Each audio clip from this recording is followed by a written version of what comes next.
मनीषा विरकर. माझा अंगणवाडीचा मोबाईल होता. मी अंगणवाडीची शिक्षक आहे, सेविका म्हणून. लोणी काळभोर तरुणी रानमाळ्यामध्ये मी काम करते.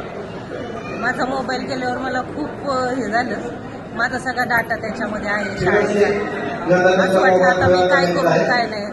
थोड्या वेळ इतकी अस्वस्थ झाली. 6 वाजता माझा मोबाईल गेला बाजारातनं.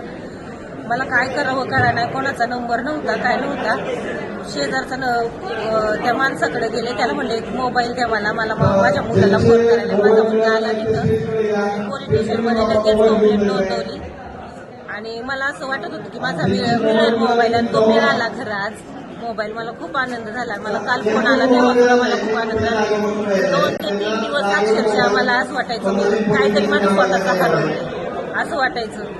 पण तेव्हा मी लगेचच प्रोसेस केली. मला 2 महिन्याच्या आत माझा मोबाईल हातात मिळाला. खूप छान वाटलं. खरंच सगळ्या पोलीस स्टेशनच्या सगळ्यांचं खरंच ऋणी राहील आणि अभिनंदन करते.